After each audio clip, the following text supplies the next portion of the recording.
Warning in Daniel 12, chapter 6.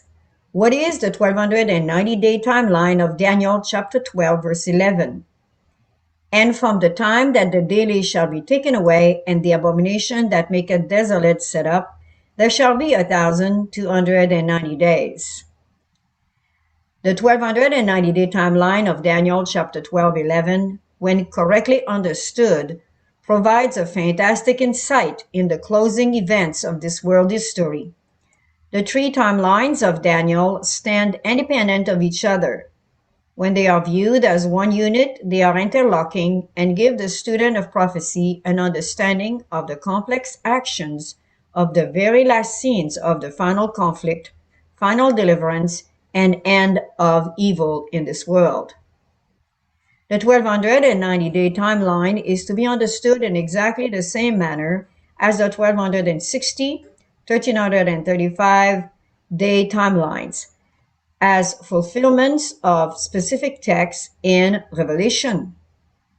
Likewise, the 1290-day timeline is bounded or begins and ends with voices speaking in legal action on earth as in heaven. The same hermeneutic principles and procedures apply to all three timelines. Once again, the meaning of this section of Daniel is to be understood by reference to the closing chapters of Revelation.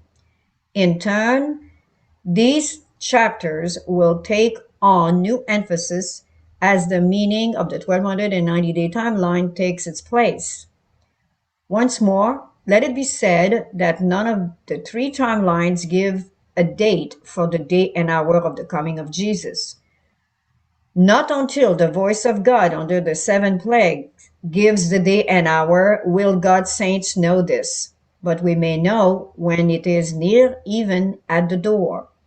The torch of prophecy will light the path of God's people all the way to the dark night of the final tribulation. The last generation will not stumble their way to the kingdom, to the most trying time in earth history, but will go as with a song in the night, as to a happy celebration, waiting for the soon coming of the bridegroom. Isaiah chapter 30, verse 29. Part 1. What is the daily scepter of power taken away? And from the time that the daily shall be taken away, and the abomination that maketh desolate set up.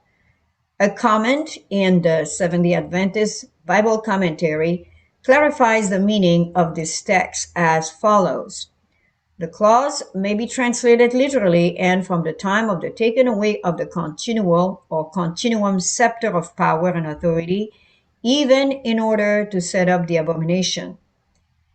This would indicate that the taking away was done with the direct intent of setting up the abomination. This was taken from Fourth Bible Commentary, page 880.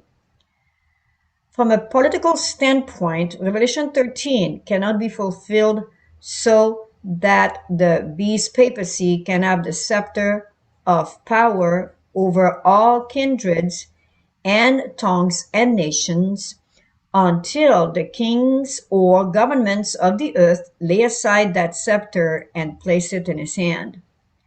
We may understand that the Lord permits Satan to accomplish this so that in the great controversy, the struggle between good and evil may come to a head. Satan brings all the world under his control through the medium of the one man who sits as Lord God the Pope. Not until this man has the scepter of power and authority in his hand will he be able to make war with the saints and overcome them or make desolate. Daniel chapter 12, verse 11. From a spiritual point of view, we saw the political, now we see the spiritual point of view. Why does Satan seek to accomplish this? If only Satan could once bring the entire world under his control without a dissenting voice, he could stand before this universe and claim this planet as legally is, by common consent. It will be his purpose at the end of time to bring about a world government which will, by common consent, determine to annihilate God's people. This very crisis is the focus of all three timelines of Daniel chapter 12. This very concept of Satan's end-time strategy brings Daniel 12:11 and Revelation chapter 13 to 19 into an interlocking unit. Satan not only gets the scepter of power, seat and authority into the hands of the abomination that make it desolate and carries on a 1260-day persecution, but he also devises a final death decree. And this leads directly into a study of the 7 last plagues. In particular, it is the 6th plague in which the kings of the earth are gathered together, not against each other, but to legislate the final universal death decree. And it is under the 7th plague that the saints are delivered from the universal death decree by the voice of God, Revelation 16:17. It is not possible at this point in time to pinpoint the exact situation which will cause the kings of the earth to place the scepter in the hand of the Pope, but current events point in that direction and we will soon be informed. Part 2. What event begins the 1290-day timeline? Daniel chapter 12 verse 7 focuses on God's people who will be scattered or persecuted. Daniel chapter 12 verse 11 focuses on the abomination which accomplished the persecution. These two verses, 7 and 11, and these two verses and these two timelines are simply two sides of the same coins.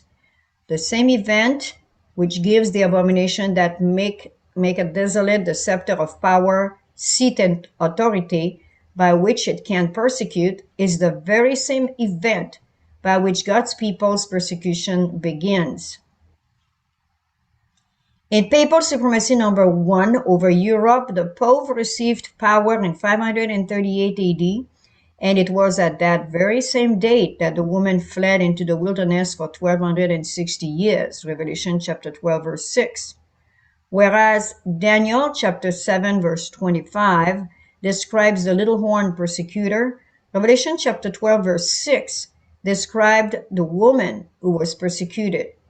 In similar manner, Daniel chapter 12 verse 11 describes the persecutor, while Daniel chapter 12 verse 7 describes the woman, holy people, to be persecuted. Just as 538 AD was the beginning date for both the persecutor to come to power and also the date for the church to flee into the wilderness, so also the same event begins both the timelines of Daniel chapter 12 verse 7 and chapter 12 verse 11.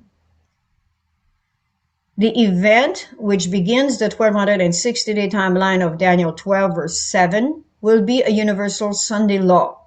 The same event begins the 1290-day timeline. Just to refresh the memory, the following quotation is given again. Great Controversy, page 604. The power of earth, uniting to war against the commandment of God, will decree that all, both small and great, rich and poor, free and bound, of Revelation 13:16, shall conform to the customs of the church by observance of a fall Sabbath. The fall Sabbath is the mark of authority, seat, and power of the beast. When such a law is passed, it begins the papal supremacy number 2 over all kindreds, tongues, and nations, according to Revelation chapter 13, verse 7. A one-world government system of control over which the Pope will be the head is the beginning of the reign of the abomination of desolation of Daniel chapter 12, verse 11. And we will look at a following diagram which illustrates the beginning of all three of the timelines of Daniel chapter 12, verse 7, 11, and 12. The 1260 days, the 1290 days, and the 1335 days. And as a note, we have again the speaking or legal action by which legislation occurs as described in Revelation chapter 13, verse 5. It is the speaking which begins the papal supremacy number 2, the abomination which maketh desolate of Daniel chapter 12, verse 11. And there was given unto him a mouth speaking great things and blasphemies, and the scepter of power was given him. Revelation 13:5. Now we're going to look now at the beginning of the three timelines of Daniel chapter 12. As we saw before, the voice are the one and the voices are the one who starts those three timelines. So the first timelines that we look at, the voice speaking, Revelation 13:11, with a national Sunday law in the United States of America. So that starts the 1335 days. Then within the 1335 days, we have the voices speaking, Revelation 13:5, of the universal Sunday law being all nations. So this is no longer just the United States, it's all nations now that speak. And this will start the 1260 days period. And then the same universal Sunday law of all nations also start the 1290 days period or timelines. So not to be neglected, USA start the longest timelines of Daniel 12, 1335 days, then the shortest one of 1260 days, and then the following one, 1290 days. This is started by all nations. It's very important to remember these timelines and where they start. One is with the voice, and the two others is the voices of all nations. And this is according to the Bible, where it says that they were speaking. And when God speaks, also this will start a event. Part 3. What event ends the 1290 timelines of Daniel 12:11? And the seventh angel poured out his vial into the air, and there came a great voice out of the temple of heaven from the throne, saying, "It is done." And there were voices and thunders and lightning. The 1290-day timeline of Daniel 12:11 begins and ends like the other timelines in Daniel 12 with voices. These voices are speaking legislative and judicial actions. What are these voices saying which follow the voice of God, deliverance? And we find this wonderful quote in Great Controversy, pages 636 to 638. It is at midnight that God manifests his power for the deliverance of his people. In the midst of the angry heavens, and in one clear space of indescribable glory, whence comes the voice of God like the sound of many waters, saying, "It is done." Revelation 16:17. That voice shakes the heaven and the earth. There is a mighty earthquake. Graves are opened. All who have died in the faith of the third angel's message come forth from the tomb glorified, to hear God's covenant of peace with those who have kept his law. And this we believe that it starts with the people who have believed in 1844 and carried the message of that era, the three angels' message. Fierce lightnings leap from the heavens, enveloping the earth in a sheet of flame. Above the terrific roar of thunder, voices mysterious and awful declare the doom of the wicked. The words spoken are not comprehended by all, but they are distinctly understood by the false teachers. Those who a little before were so reckless, so boastful and defiant, so exultant in the cruelty to God's commandment-keeping people, are now overwhelmed with consternation and shuddering in fear. Their wails are heard above the sound of the elements. Demons acknowledge the deity of Christ and tremble before his power, while men are supplicating for mercy and groveling in abject terror. These voices follow the voice of God. These voices declare the doom of the wicked. These are voices from the court of heaven. They are declaring, with legal finality, a statement of legislative and judicial action, an executive order. In the court of heaven, these witnesses and judges have declared the legality of the fall and execution of Babylon, all the wicked. It is these voices of judgment, both in proclamation and execution, which brings to an end the 1290-day timeline of Daniel chapter 12, verse 11. Part 4. What is the fall of Babylon? Ancient Babylon fell before the Medo-Persians. From this historical root, the prophetic symbolism of Revelation describes the final fall and destruction of wicked Babylon. This fall of spiritual Babylon at the end of time is described in Revelation chapter 16, verses 17 to 21. It is known as the seventh plague. It begins with the voice of God and ends with a great hail. Between the voice of God and the hail, there are a number of other things which occur as listed below. And we read from Revelation 16:17, and the seventh angel poured out his vial into the air, and there came a great voice. Number one, so we will describe now those important events under the seventh plague. And there were voices declaring the doom of the wicked, and thunder, and lightning. And there was a great earthquake, such as was not since men were upon the earth, so mighty an earthquake and so great. And the great city Babylon was divided into three parts, and the cities of the nation fell. And great Babylon came in remembrance before God, to give unto her the cup of the wine of the fierceness of his wrath. And every island fled away, and the mountains were not found. And there fell upon men a great hail of heaven, out of heaven, every stone about the weight of a talent. And man blasphemed God because of the plague of the hail, for the plague thereof was exceeding great. Between the voice of God, deliverance of God's people, and the coming of Jesus, there is an interim of time which pertains to the fall of Babylon and the judgment which falls on the wicked. The voice of God brings the abomination that maketh desolate to its final end. An entire chapter in the Great Controversy is devoted to an explanation of the fall of Babylon under the seventh plague. The reader should take the time to read that entire chapter. It is most important to understand that event occurred during the seventh plague, which require a span of time before the wicked are completely destroyed.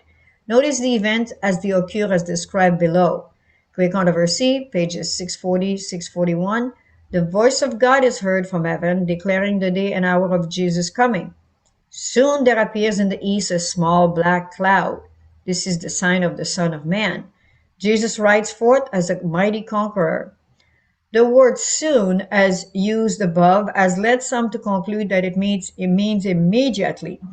But the following chapter, entitled Desolation of the Earth, actually uses more than the first half of that chapter to describe the fall of Babylon. These events transpires after the voice of God. The chapter begins by quoting Revelation chapter 18, which is a description of the fall of Babylon. And notice what occurs during that span of time. When the voice of God turns the captivity of his people, there is a terrible awakening of those who have lost all in the great conflict of life. The rich bemoan the destruction of their grand houses, the scattering of their gold and silver. The wicked are filled with regret. The minister who has sacrificed truth to gain the favor of man now discerns the character and influence of his teachings. Ministers and people see that they have not sustained the right relation to God. The people see that they have been deluded. They accuse one another of having led them to destruction, but all unite in heaping their bitterness condemnation upon the ministers. These teachers confess before the world their work of deception. The multitude are filled with fury. They turn upon the false shepherds. The sword which were to slay God's people are now employed to destroy their enemies. Everywhere there is strife and bloodshed. Now the angel of death goes forth, represented in Ezekiel's vision by the men with their slaughtering weapons. Slay utterly old and young, both maidens and little children and women. Begin at my sanctuary. The false watchmen are the first to fall. And the slain of the Lord shall be at that day from one end of the earth even unto the other end of the earth. Jeremiah 35, verse 33. And this was taken from Great Controversy, pages 654, 657. The actions described here take time. They occur after the voice of God's deliverance. The question occurs, how much time? Revelation gives us an exact, definite answer. 3 times it specifies exactly how much time it will take for Babylon to fall. Part 5. What is the 1 hour of Revelation chapter 18? 3 times, just to make sure we don't miss it, the Bible tells the prophetic expositor exactly how long it takes for the fall of Babylon. Chapter 18, verse 10, Alas, alas, that great city Babylon, that mighty city, for in 1 hour is thy judgment come. Verse 17, For in 1 hour so great riches is come to naught. And from the same chapter 18, verse 19, For in 1 hour is she made desolate. 1 hour is a specific unit of time. It most certainly is not indefinite or just a short time. It is a unit of measurement. If it were indefinite, it could have been stated as a little time or short space, but rather it is a specific unit of time. Is it literal or symbolic time? Revelation 18 is couched in prophetic symbolism, with the main character as Babylon, which is symbolic. Primarily, for this reason, the 1 hour should be considered symbolic. Also, it is self-evident that the many events which occurs under the fall of Babylon, as listed in the Great Controversy, would require more than just 1 hour of literal time. How then shall the 1 hour of prophetic symbolic time be computed? There is but one tool of time conversion from prophetic symbolic time to literal time. That is the year-day computation principle, by which the 1 hour of Revelation 17 is converted to literal time. Just as the 1 hour of Revelation 17 represents 15 literal days, so also the 1 hour of Revelation 18 represents another 15 days. It is therefore important to understand that from the voice of God's deliverance of his people, it takes 1 hour or 15 days for the fall of Babylon. The timeline of 1290 days brings events to the end of the fall of Babylon, the destruction of the abomination that maketh desolate, Daniel 12:11, and from the time that the daily shall be taken away, and the abomination that make desolate set up, there shall be 1,290 days until the abomination is utterly finished or destroyed. Part 6. What is the 30 days difference?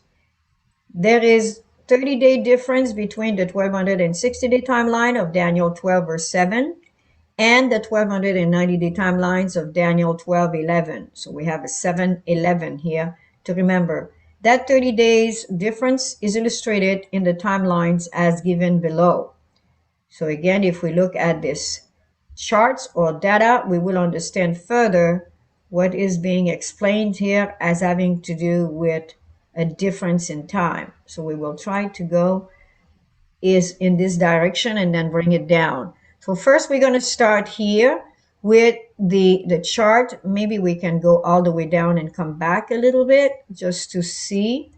So we have here the chart, the full chart finishes here. So we're going to do first, we're going to take care of the first part, the 1260 days, and then we will go to the 1290 days. So we know that Revelation 13:5 fulfilled begins both timelines, universal Sunday law by all nations, speaking in legislation. That is the voice of all nations. So 1260 and 1290 timeline starts with the universal Sunday law with all nations, many voices. Now, we know too that Revelation 13:15 fulfilled the end of 1260 day timeline with the universal death decree, which we saw earlier in other chapters, speaking in legislation, making a voice for all nations. So here we have the finishing of the 1260 days with the universal death decree.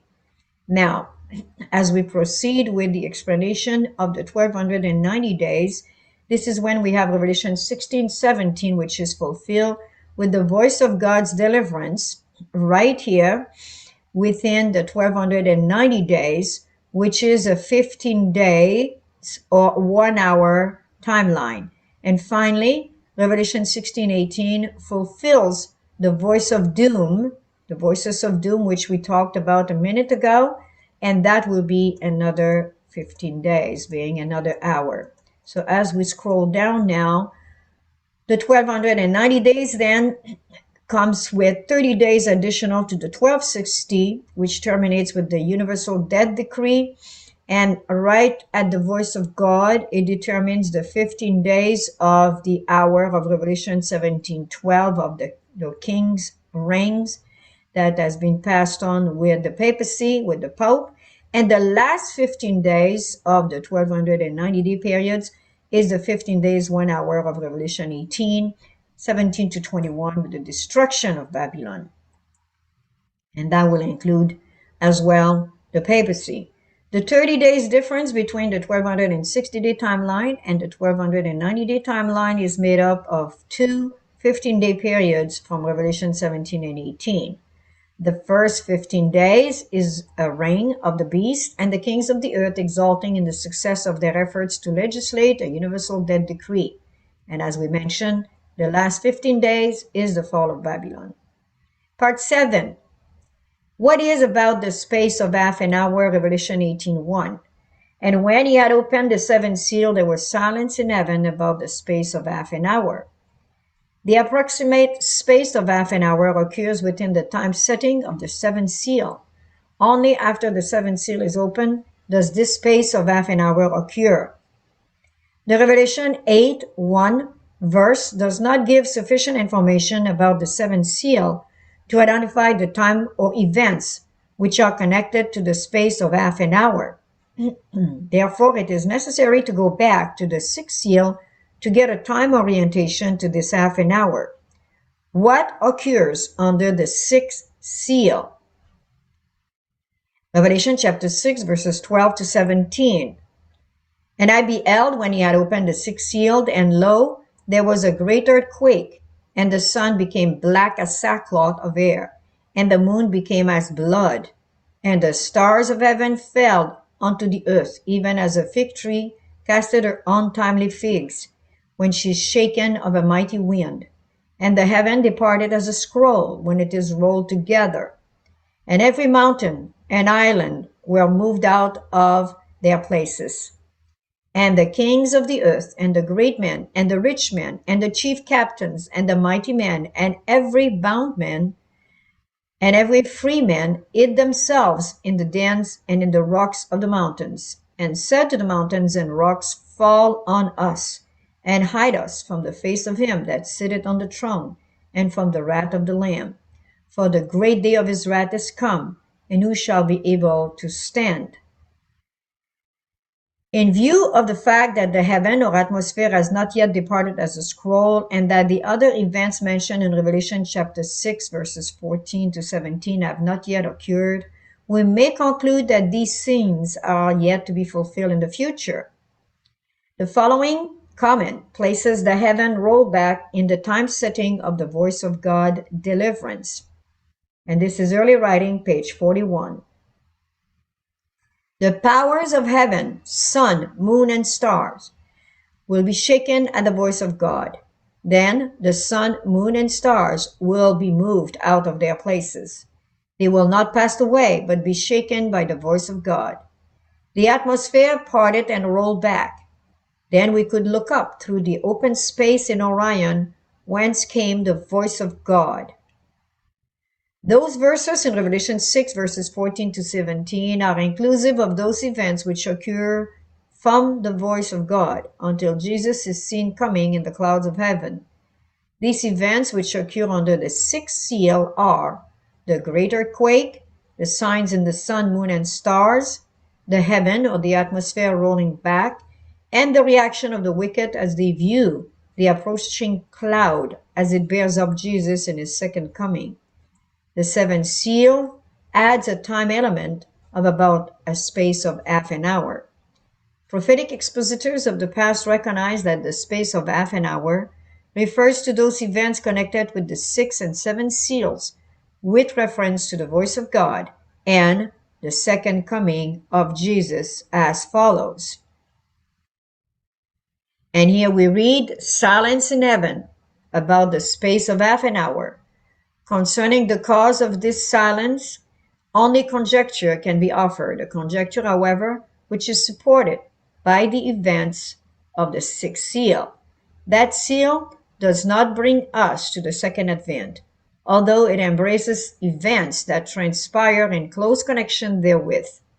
It introduced the fearful commotions of the element, described as the rolling of the heavens together as a scroll, caused by the voice of God, the breaking up of the surface of the earth, and the confession on the part of the wicked that the great day of God's wrath is come. They are doubtless in momentary expectation of seeing the King appear in, to them, unendurable glory. But the sixth seal stopped just short of that event. The personal appearing of Christ must therefore be allotted to the next or the seventh seal. And this is written in Daniel and Revelation from Uriah Smith, pages 475, 476. The pioneer expositors understood the space of half an hour and its silence in heaven to refer to the time required for Jesus to descend from heaven to this earth. From the same book, we read, page 476, when the Lord appears, he comes with all the holy angels with him, Matthew 25:31. And when all the heavenly harpers leave the court above to come down with their divine Lord, as he descends to gather the fruit of his redeeming work, will there not be silence in heaven? Again, there is an inspired description of Christ's descent, which took a number of days.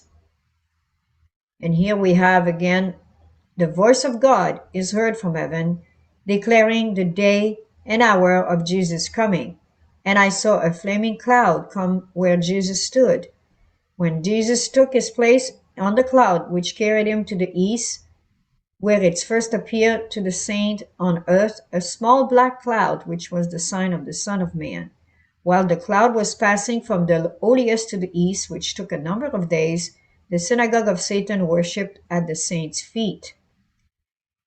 If the silence in heaven about the space of half an hour refers to Christ's descent from heaven to this earth, and that descent actually takes a number of days, then it is self-evident that the half an hour is prophetic symbolic time and should be decoded by the year-day principle.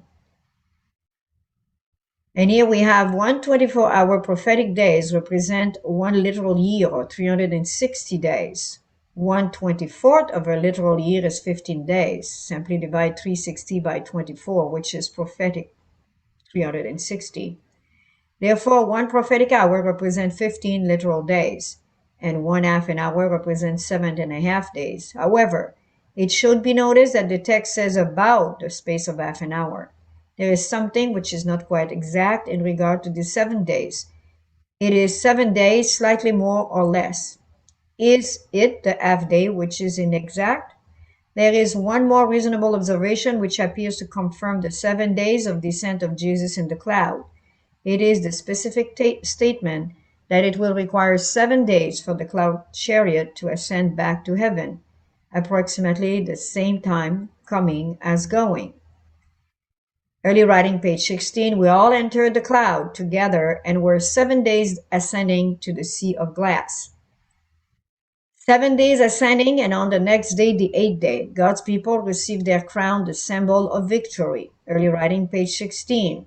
We all entered the cloud together and were 7 days ascending to the sea of glass, when Jesus brought the crowns and with his own right hand placed them on our heads. He gives us harps of gold and palms of victory. Now, to total all that up, 7 days descending, 7 days ascending, and the 8th day receiving the crowns makes it 15 days. This total of 15 days in which the righteous receive the crowns and palms of victory is the parallel of the 15 days of the fall of Babylon, by which time the wicked are all destroyed. This neat mathematical arrangement appears to be an excellent explanation not only of the 1 hour period of the fall of Babylon, but also of the rewards of the righteous. It all fits beautifully. However, there is a problem which must be taken into consideration.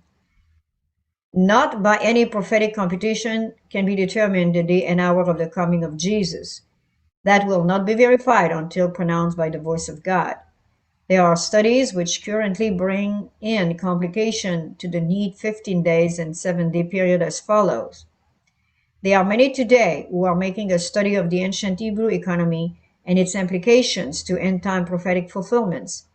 As they study the feast days of Israel, they observe the statements regarding the typology pertaining to the second coming of Jesus as follows. Great Controversy, page 399. The slaying of the Passover lamb was a shadow of the death of Christ. Says Paul, Christ our Passover is sacrificed for us. 1 Corinthians chapter 5, verse 7. These types were fulfilled not only as to the event but as to the time. In like manner, the types which relate to the second advent must be fulfilled at the time appointed out in the symbolic service. These students of Hebrew typology cannot locate at the present time any reference to a 7-day descent of Jesus, but find rather a 5-day difference between the Day of Atonement and the Feast of Tabernacles, which, for many reasons, seems to point to the descent of Christ between the voice of God in his appearance and his appearance in the eastern sky. Then there is also the text to be considered which affect the time. Matthew 24:22 and Mark 13:20. And except those days should be shortened, there should no flesh be saved. But for the elect's sake, those days shall be shortened.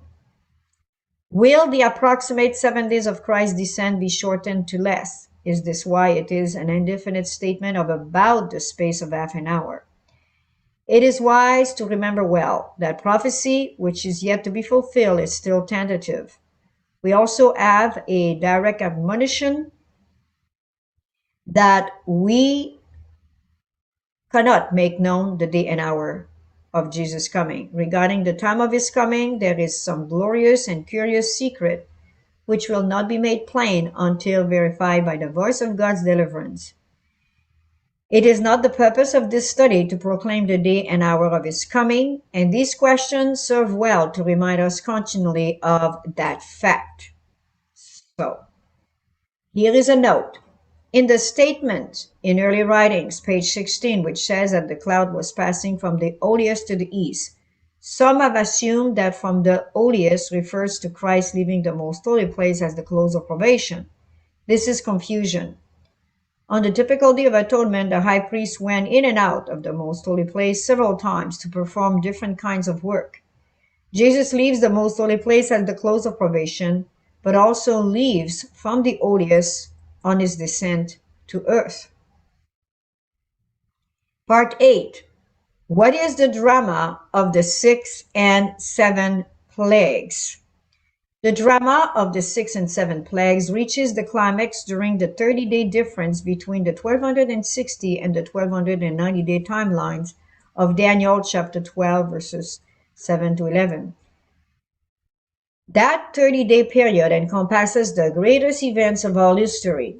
It begins at the universal death decree, climaxes at the voice of God, deliverance of the saints, and closes with the complete fall of Babylon. And these again, repeating, but always good to repeat, are the explanation again of the 30 days of Daniel chapter 12, where we find the 1290 inclusive. So we have the voices of all nations speaking, Revelation 13:15, fulfilling the universal death decree. Then from then we have 15 literal days of 1 hour, Revelation 17, to the voice of God speaking, Revelation 16:17, fulfill the deliverance of the saints. And then we have another 15 literal days, 1 hour, Revelation 18, with the voices of doom speaking, Revelation 16:18, which fulfilled the fall of Babylon. Therefore, the 6th and 7th plagues are written in the literary form of drama. The 6th plague climaxes with the universal death decree. The 7th plague begins at the voice of God, deliverance from that death decree.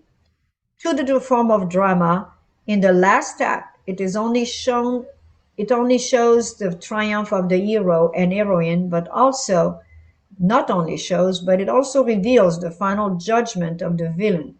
In the six plagues, there are many characters on the stage. So we're talking the sixth plague here. And they each act their part in the final crisis. 7 Bible Commentary, page 983. We need to study the pouring out of the seventh vial. The powers of evil will not yield up the conflict without a struggle. But providence has a part to act in the battle of Armageddon or the sixth plague. This is where we find that battle. When the earth is lighted with the glory of the angels of Revelation 18, the religious elements, good and evil, will awake from slumber, and the armies of the living God will take the field. So not all is finished until that is going on. And that's how we come to part 9. What are the thunderings and lightnings? Revelation 16:18, and there were voices, thunders, lightning, and there was a great earthquake. The voices of doom are accompanied by thunders and lightnings. What is the significance of the thunders and lightnings? Biblical cross-reference study reveals that the thunders and lightnings accompany voices which proclaims God's law. An example, Exodus 20, verses 1 to 18, and God spake all those words, saying, the 10 Commandments, and all the people saw the thunderings and the lightning.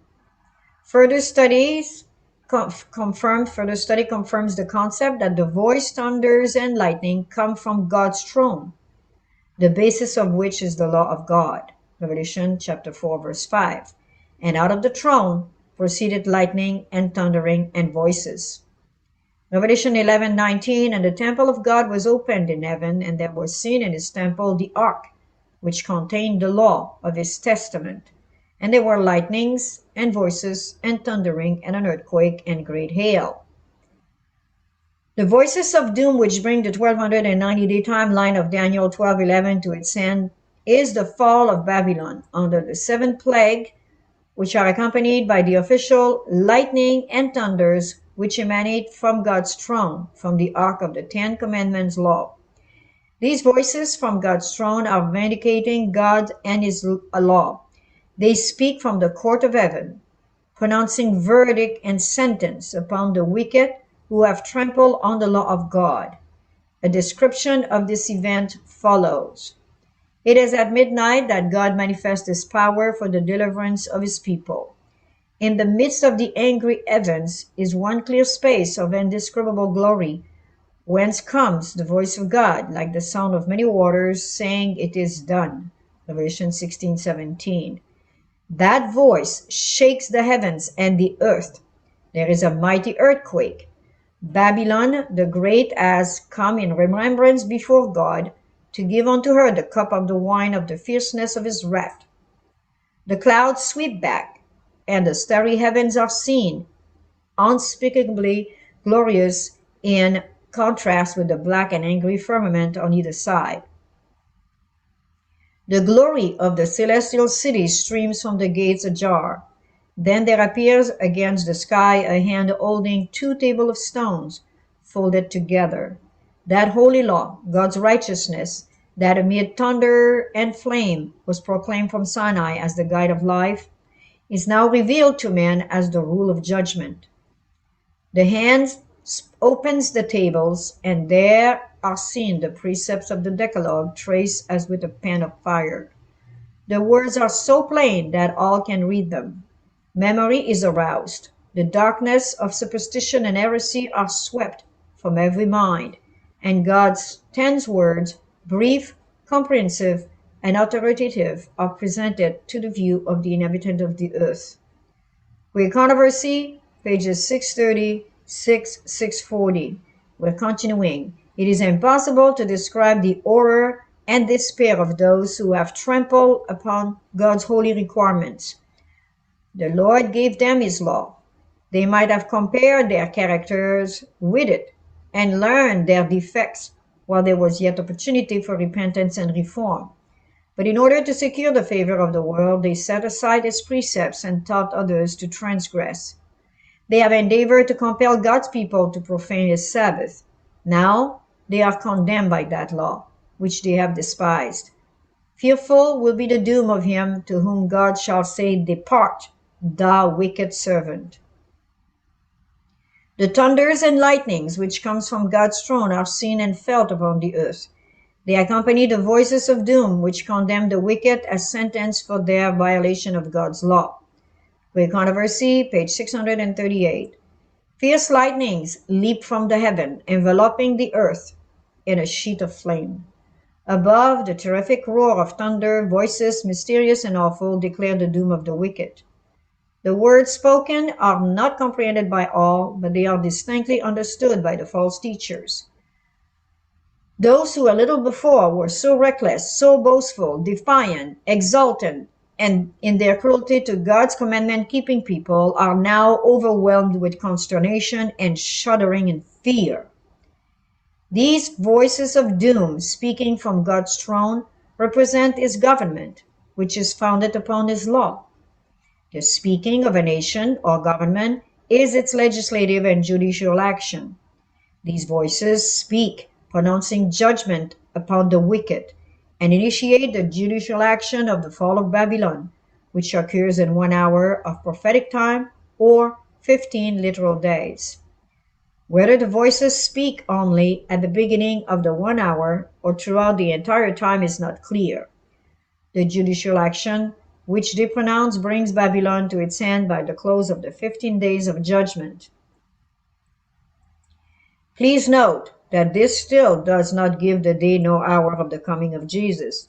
Men are still alive and blaspheming God because of the fall of the hail, Revelation 16:21. But the wicked are slain by the brightness of his coming. Some are left to be destroyed at his coming. 2 Thessalonians chapter 2 verse 3, And then shall the wicked be revealed, whom the Lord shall consume with the spirit of his mouth, and shall destroy with the brightness of his coming. A study of the 1290-day timeline of Daniel chapter 12 verse 11, with its emphasis on the fall of Babylon and the vindication of God and his 10 commandments law, expand the mind to the very heart of the great controversy between Christ and Satan. Lucifer went forth to diffuse the spirit of discontent among the angels. He endeavored to excite dissatisfaction concerning the laws that governed heavenly beings, intimating that they impose an unnecessary restraint. God's government includes not only the inhabitant of heavens, but of all the worlds that he had created. And Satan taught that if he could carry the angels of heaven with him in rebellion, he could carry also the other worlds. Therefore, it must be demonstrated before the inhabitants of heaven, as well as all the worlds, that God's government was just, his law perfect. The discord with which his own course has caused in heaven, Satan charged upon the law and government of God. He denounced the divine statute as a restriction of their liberty and declared that it was his purpose to secure the abolition of law. That law, the law of God, which Satan has reproached as a yoke of bondage, will be honored as the law of liberty. Great Controversy, pages 495 to 504. The Daniel chapter 12 verse 11 timeline of 1290 days spotlights the final crisis when the Decalogue will be seen in the heavens and it will be understood that the law condemns the guilty. It is the focus of the fall of Babylon. It is the action spoken by the voices from heaven's throne and observed by all the universe. It is the vindication of God's law and his government. The timelines of Daniel 12 do not deal with trivia. They uplift the mind to the eternal verities in the rescue of the entire universe from Satan's rebellion and power of sin. Summary of chapter 6. What is the 1290-day timelines of Daniel chapter 12 verse 11? And here again, as it is customary, the author gives us a list for us to understand precisely those timelines. Number 1, it does not give the day and hour of the second coming of Jesus. Number 2, It is the key to understanding closing events. Number 3, it is the key to understanding Revelation 16, verse 17 through Revelation 18. Number 4, it cannot be understood except by cross-reference with Revelation. Number 5, it cannot be understood without reference to the book The Great Controversy. Number 6, although independent in itself, the 1290-day timeline interlocks with the 1260 and 1335-day timelines of Daniel 12, verses 7 and 12. Number 7, it focuses on the great themes of the great controversy between Christ and Satan and the law of God. Number 8, the 1290-day timeline is a fulfillment of prophetic scripture, Revelation chapter 18. Number 9, it begins in hand with voices of all nations in the government of heaven, in legislative and judicial action. Number 10, it begins with the voice of all nations in the universal law. Number 11, it ends with the voice of doom and the judicial action of judgment. Number 12, it ends with the fall of Babylon in judicial action of judgment. Number 13, the fall of Babylon occurs under the sixth plague. 14, the fall of Babylon occurs after the voice of God. It occupies a span of time. Number 15, the fall of Babylon occurs in one prophetic symbolic hour. Number 16, one prophetic symbolic hour represents 15 literal days. Number 17, the 1 hour of Revelation 17 and 1 hour of Revelation 18 is the same as 15 days plus 15 days, or a total of 30 literal days. Number 18, there is a 30-day difference between the 1260-day timeline and the 1290-day timeline of Daniel 12. Number 19, the 30-day difference encompasses the concluding end-time climax, the universal death decree, the voice of God, and the voices of doom. These complete the fall of Babylon. Number 20, the voices of doom pronounce judgment on Babylon and vindicate God's law before the universe with thunderings and lightnings. Number 21, the 30-day difference explains the action of the 6 and 7 plagues. The 1290-day timelines of Daniel 12 explains the rise and fall of papal supremacy number 2 as described in Revelation 13 to 18. It brings the prophetic expositor to the end of the judgment of Babylon, but does not give light on the day and hour of the coming of Jesus. It is the torch of prophecy which lights the way. So we have reached now the conclusion of this chapter, and particularly the 1290 days. The 3 timelines of Daniel 12, 5 to 13 are the last steps in the unrolling of the scroll. Their exposition is the last segment of application in an attempt to link this prophecy with historical events of the past to those in the immediate future. It is an accent on the last acts of the drama portrayed with the historicist school of prophetic interpretation, of which we are. An understanding of the 3 timelines of Daniel 12 is present truth for the last generation. Those who study to find present truth of the end time will be prepared for the final crisis according to God's gracious provision. In each generation, there is a new development of truth. Christ Object Lesson, page 127. And in each generation, the hearts of men are tested by it regarding the deep motives of the heart.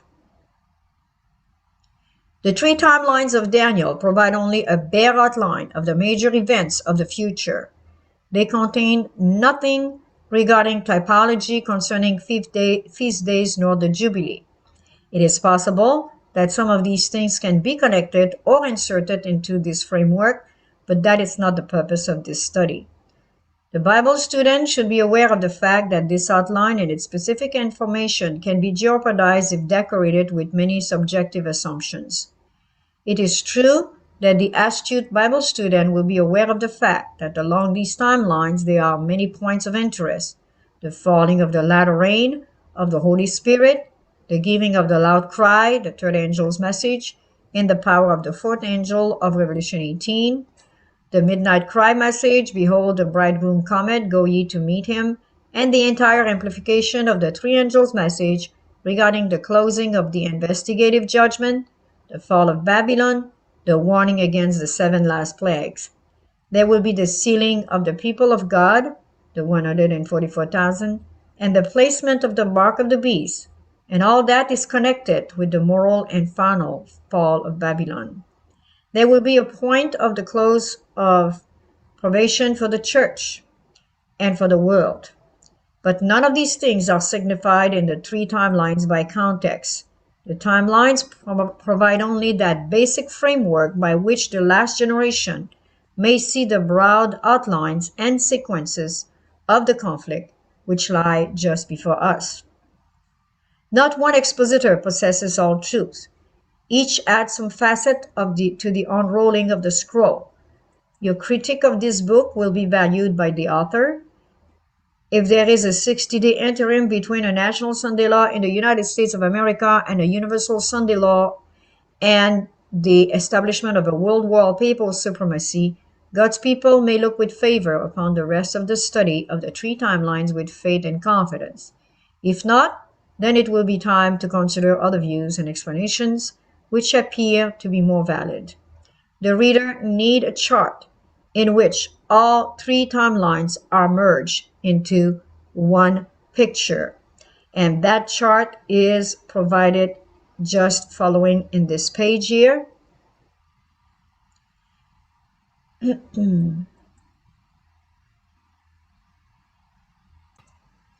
The timeline of Daniel 12, 1260, 1290, and 1335. We have finished studying those three timelines now, so this chart will make a lot of sense because we will remember the voices that we have studied and the time period. Nothing that we have not seen has been added to this chart. It's identical to what we have just finished studying.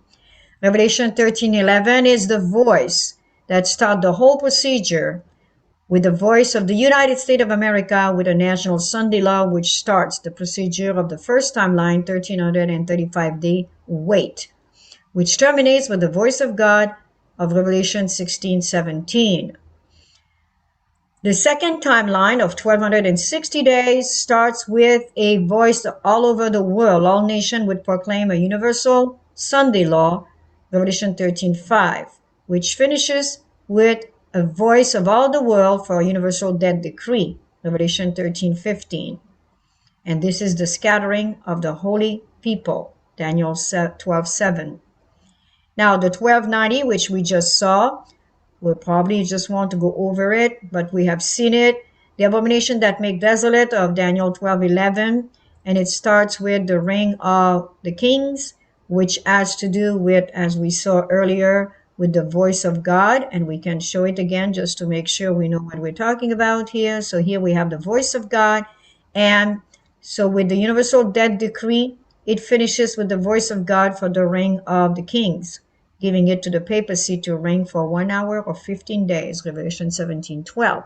And that voice of God starts the voices of doom of Revelation 16:18 in heaven, which then brings in the fall of Babylon, Revelation 18:10, 1 hour or 15 days. And this makes up the 30 days additional to the 1260.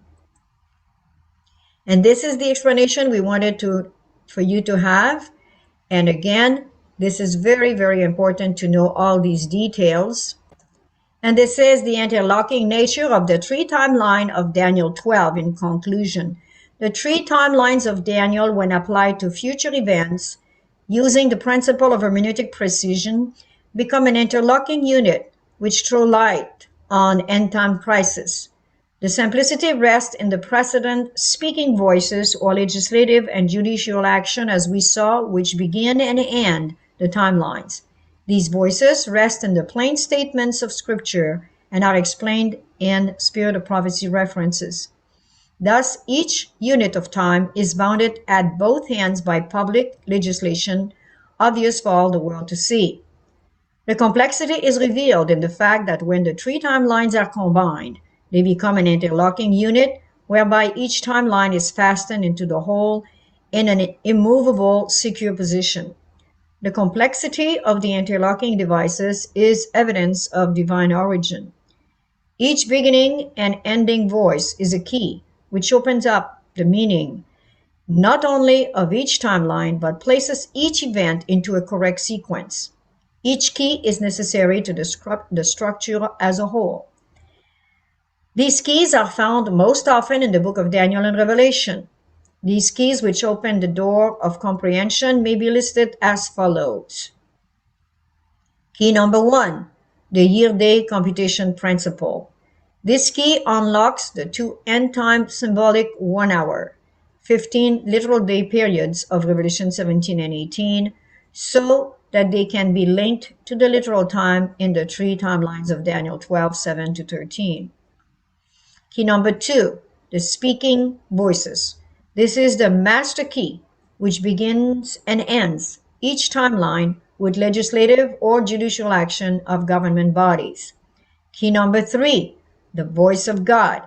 This key provides the connecting link between the two 1 hour periods of Revelation 17 and 18, and B, the 6 and 7 plagues, in which the rising action of the 6th plague is climaxed by the voice of God, and in the 7th plague by the descending action of the drama as Babylon falls.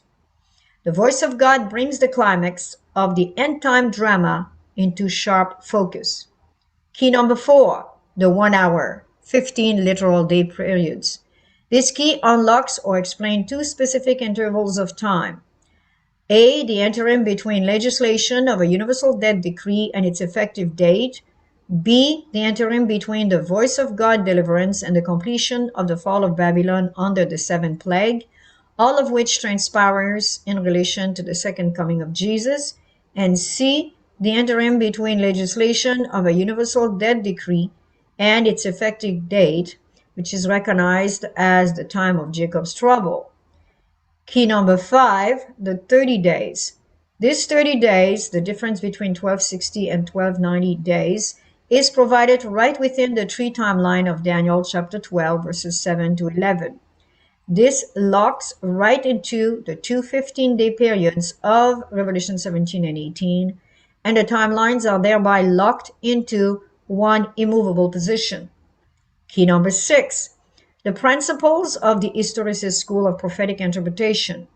The numerous keys provided by these principles open the prophetic terminology in Daniel 12 and the symbolism in Revelation 12 to 19 to identify the abomination that maketh desolate, which reigns for 1290 days, to be the same character as the beast of Revelation 13, as its healed, wounded head comes back to papal supremacy number 2 over all the world in the near future. These principles build on the foundations laid in Daniel 7, 8, and 9 and conclude the action in Daniel 12. Key number 7, the accuracy of the test. The 60 days interim between a national Sunday law in the United States of America and a universal Sunday law over all nations become an accuracy test for those who enter the final crisis. If there is no 60-day interlude, the Bible student will know early on that there is error in this application. But if there is a 60-day interlude, he may look with confidence upon it as a dependable unit. This test is a key for dependability. In conclusion, all prophetic exposition which deals with the future should be held as tentative until fulfillment. However, prophecy is also clearly defined in Scripture as a light on the pathway of future events. This tension between a desire to know that which God is seeking to reveal to us regarding future events and the cautious tentative attitude is one more evidence of that delicate balance which exists between faith and works on the way to heaven. This very tension keeps the Christian humble, looking to Jesus as he makes his way day by day, step by step, toward the kingdom. And this is the end of chapter 6 of warning in the book of Daniel chapter 12.